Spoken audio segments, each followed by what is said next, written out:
and I am so excited that you all are joining us this morning to talk a little bit about immigration policy and some of the things we've been hearing about what's happening at the border. Again, my name is Sarah. I have been married to my husband, who's an immigrant from Guatemala, for over 10 years now. And this is an issue that is very close to our heart. I recently wrote a book called Love Undocumented, and so I'm excited to be able to talk today with Adam Estle from the National Immigration Forum. He and I recently went to the border together, I guess now just about 2 weeks ago, and trying to really understand what's happening on the ground versus, or connected to what's happening policy-wise, as well as what we're hearing in the news. And, the different things that we're hearing about families being separated, kids being taken from their parents. As a mother myself, that kind of news just is gut-wrenching. I mean, you hear it and you just think, this is unacceptable and it's problematic and it can't be true, I think is probably my first initial feeling about it. So I'm excited to be with Adam today because you work very closely with kind of the policy side of things, and maybe you can kind of help us understand, what is really going on with policies right now and how are they affecting families? Yeah, absolutely. Well, thanks, Sarah. It's an honor for me to be with you this morning. I'm here in Washington, D.C., not far from our capital, where this afternoon I'll have the opportunity to meet with the office of my member of Congress to discuss a few of these things. So, what we're seeing is a really difficult shift in policy at the border. And the administration announced a few weeks ago what they're calling a zero tolerance policy, which basically says that anyone who is attempting to cross the border without authorization is going to be charged criminally. Previously, in the way that things have operated at the border, we have used discretion in who we charge with crimes. We're still charging people who are threats to our national security with crimes. That's how we've done things. But now this zero tolerance policy is kind of taking away that discretion. And as part of the removal of that discretion from our border patrol agents is this issue of more families are being separated when they attempt to cross. And I think it's important for us to understand what exactly is happening and how, first and foremost, as followers of Jesus, we need to approach this, and I would argue every issue, whether we're talking about immigration or not, through the lenses of compassion. What does the Bible have to say? And then we can have a discussion about what policies should we pursue. No, that makes a lot of sense. And so you're talking about this zero tolerance is maybe not directly related to what to do with children. It's sort of, that is a secondary thing related to that every single immigrant that's crossing the border without authorization is being detained. Am I understanding that correctly? Yeah. Well, and that's the stated policy. But at the same time, I have to say that the administration, while saying that the fact that families are being separated because of this policy is just kind of a knock-on effect, they're also in the next breath saying that they're using family separations as a deterrent for people who are fleeing their home countries and trying to come to ours. So I think that's obviously problematic. There's some mixed messages that are happening here. And I guess we also just have to recognize that, number one, when we are incarcerating these families, separating parents from children, putting children into the unaccompanied minor system that we have put in place, it's very expensive for our country to pay for those things. And also the deterrence factor, studies continue to prove that it doesn't work. It's actually not stopping people because the situations in home countries, especially in Central America, are so dire. It's what folks think that it's worth the risk. That's interesting what you said about resources, because I think that's one of the things that struck me most when we actually met with Border Patrol agents a couple of weeks ago, was just the reality of all government agencies and all organizations in general have finite resources, and how much, whereas the Border Patrol used to be focusing on more of the criminal activity happening around the border, that now those resources are being spread across every single immigrant who enters. And so kind of really trying to assess, is that the best use of resources? And is it the best that are, and that requires more tax dollars, all the detention and all of that stuff as well. I completely agree. I think, to folks who would kind of frame this as opposition to the zero tolerance policy, just want open borders. I mean, we are not for open borders. We're for using our limited law enforcement resources to prevent national security threats, to focus on finding those who are bringing drugs into the country. And as you mentioned, we have a finite amount of these resources. And for every mother that we are detaining, those are resources we're not, and not just money, but manpower of Border Patrol agents who are not spending their time and energy trying to find folks that I think we would all agree we don't want coming into the country.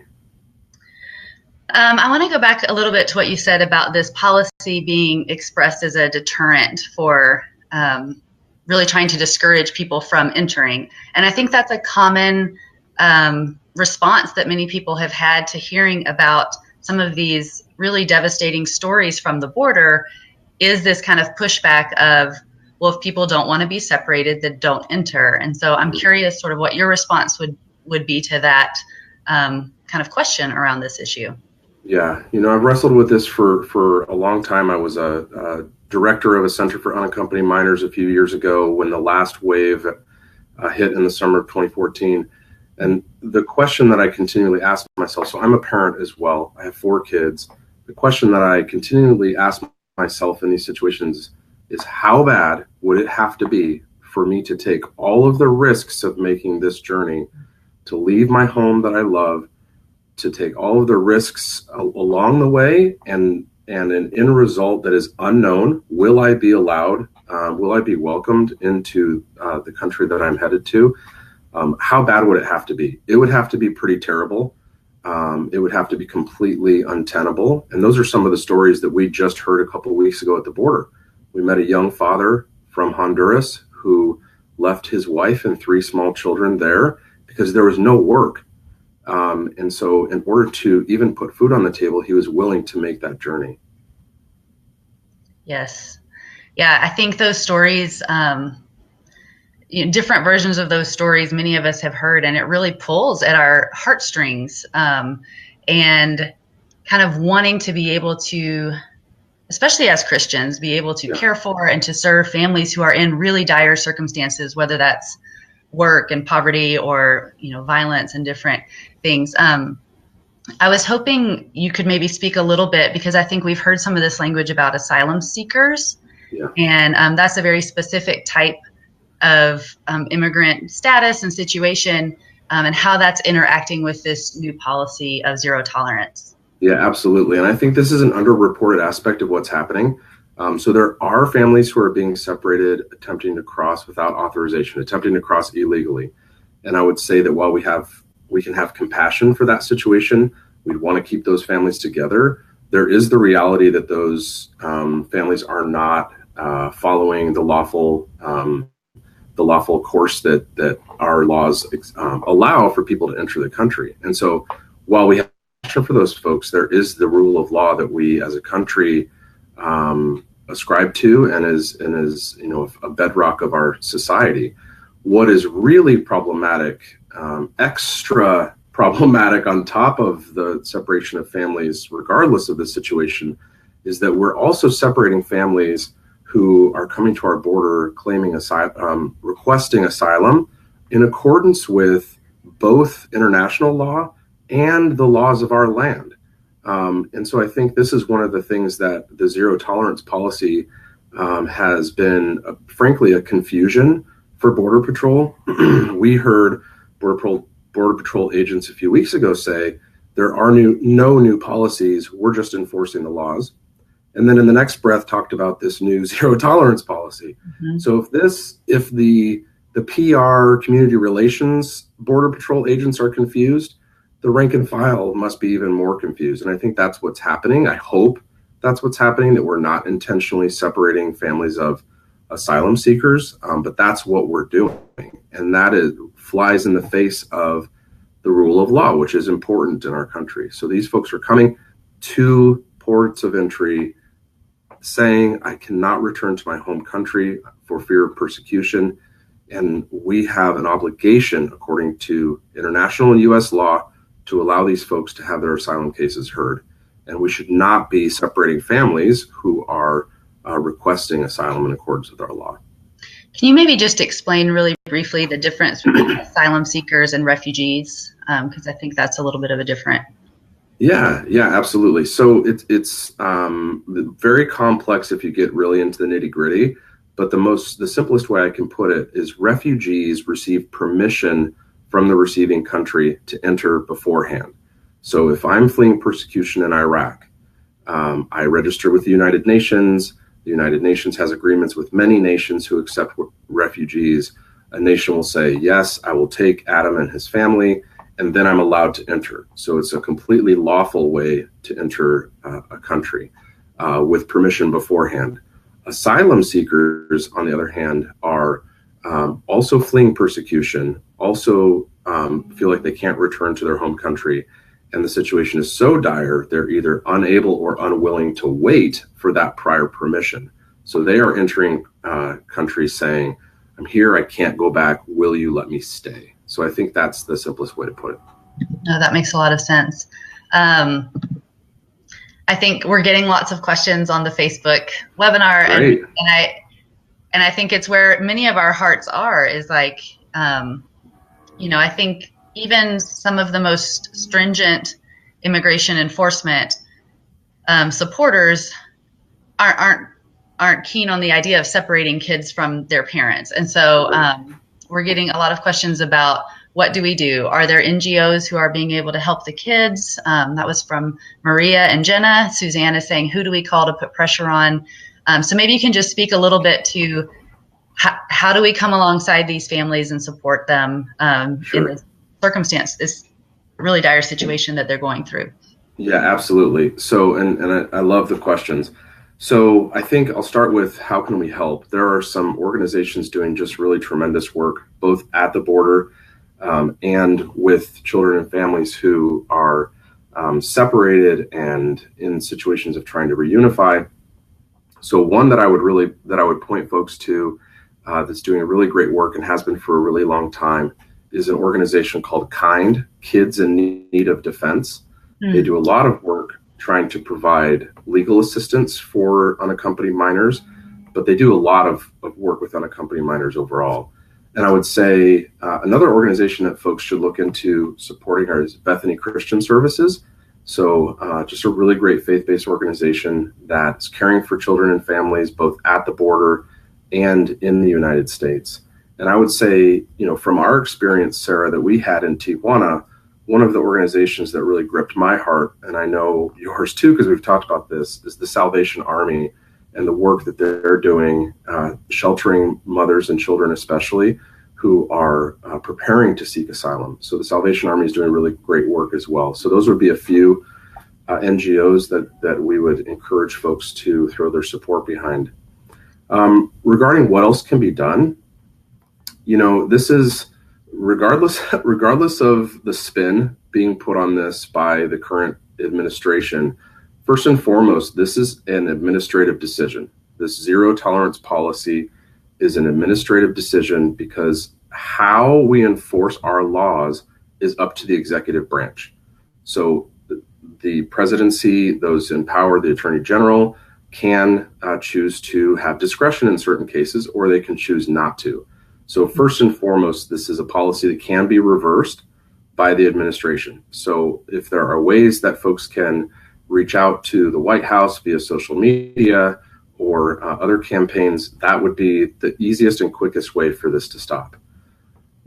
Since we have different branches of government and our legislative branch is in charge of sort of long-term fixes to situations like this, we can also call our members of Congress and encourage them to pass legislation that would stop the separation of families at the border.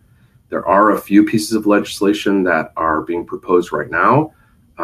We haven't seen any text of any of these things yet, but if folks want to call their members of Congress and say, please do everything you can to stop separating families at the border, that would be a great way to make your voice heard.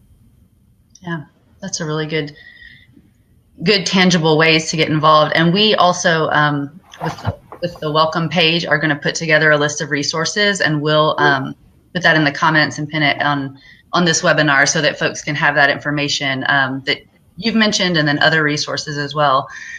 Because, and I would just second that about the Salvation Army. And it was one of the most impactful places that we visited. And I think partly one of the reasons it struck me so deeply was because I have been to the border before.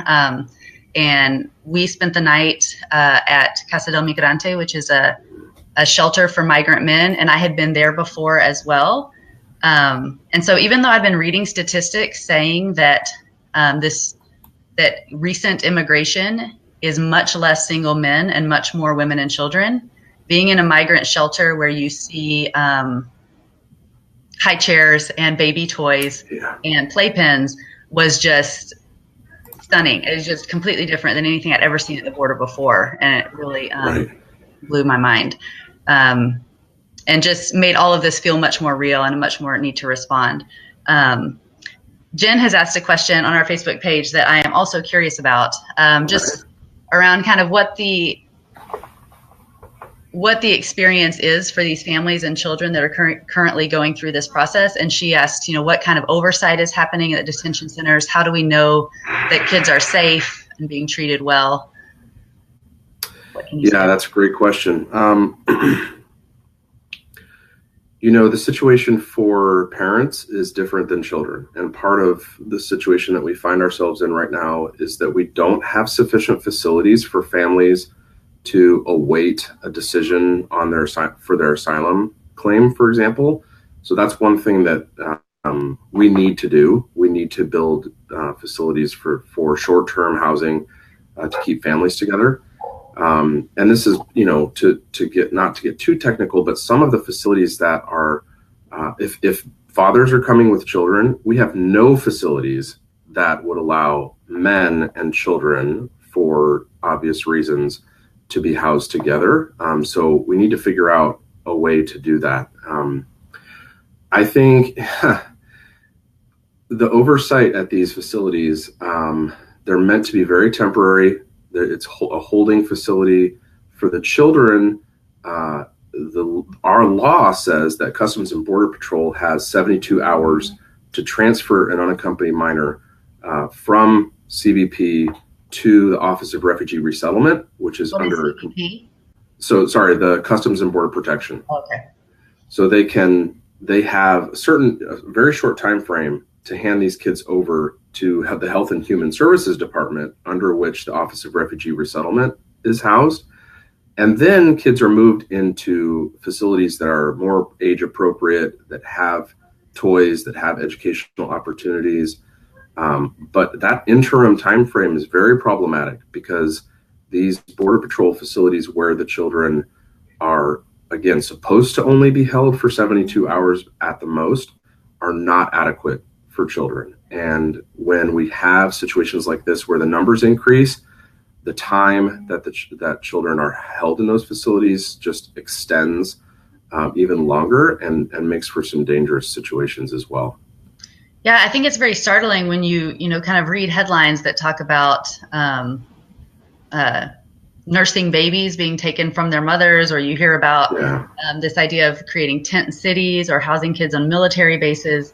It feels like there is, that the oversight and really the care that would be required for kids as young as toddlers is much more extreme than what we would need for traditional adult detention and things of that nature.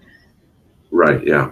And to get back to the costs of this, we as taxpayers in this country are just paying ridiculous amounts of money for every day that these folks are housed in these types of facilities, when there are alternatives to detention that are so much cheaper, like ankle bracelets and monitors of of that nature that would allow us to keep track of folks while not having to pay for food, education, clothing them, lodging, all of these things.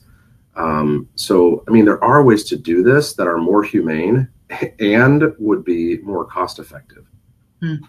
Yeah, I remember in doing research, it was something like we spend more on immigration border enforcement than like the DEA and the FBI and all our other law enforcement agencies combined. Which is really surprising because in some ways it feels like a small part of our country's overall law enforcement needs. But I want to ask one more question, and then we have another question from Facebook too. Just because you mentioned that they go, that when the children are separated, you actually called them unaccompanied minors, but they weren't unaccompanied. They came with a parent. This is different than kind of like what we may have read in Enrique's journey or some of those experiences. But is that how they're being processed once separated? Yeah, exactly. And so they're being separated, and there's lots of stories about, a parent whose asylum case is approved, but then they can't figure out how to reunify the parent with the child that was separated from them. Or the parent is deported, and then what do we do with those children? They're stuck in our system. So yeah, there's a lot of those types of examples. I do want to just say that to be clear, we as a country, this is not the first time that we've separated children from parents at the border. What is happening that's very different now, as I mentioned earlier, is we're doing it indiscriminately. It's zero tolerance. So a quick story, when I ran this unaccompanied minor center in Phoenix, two of the first children that came into our care were a 6-year-old and 4-year-old sisters from El Salvador who were actually separated from their mother at the border. So at the border, they became unaccompanied. And the reason that happened was because the mother had a warrant for her arrest for a criminal drug charge in California. Well, I mean, while I have compassion for that situation, I would say that if we're going to separate families, that's when we should do it, if we think that is what needs to happen. But again, what's happening now is everyone who's just crossing is being criminally charged, regardless of if they've ever been to the United States before. And this is a misdemeanor offense, actually, which is important to understand, especially if it's the first time someone's crossing.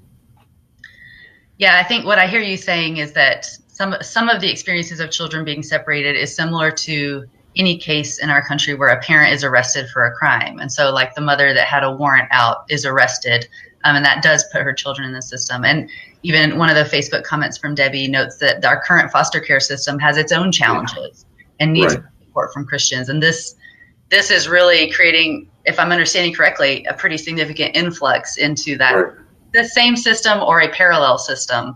Exactly. And so there was a question from Leslie about, are there concerns about people who've committed crimes or who plan to commit crimes seeking asylum? Yeah, that's a really valid concern. And I would say that we should very carefully analyze the claims of folks who are coming to seek asylum. And to be clear, not everyone that comes to seek asylum should be allowed to stay in the country or will be allowed. But what we would argue for vehemently is that their cases should be heard on the merits of who are they, why are they fleeing, and not just indiscriminately, put into detention and their cases just dragging on and on and on. So yeah, it would be to our advantage in many ways, economically as well as morally, I would say, for us to quickly make asylum determinations as quickly as possible, as fairly as possible. And then those who we say, yep, you've got a valid asylum claim, can come in. Those who we say, nope, you don't have a valid asylum claim, we can remove with their families. So we just have to, it's not a binary, either we accept everybody or we don't accept anybody. We can be judicious in our welcome as long as we are being fair and expeditious about it. Do you have an idea of what the average length of time passes between someone entering and having their case heard?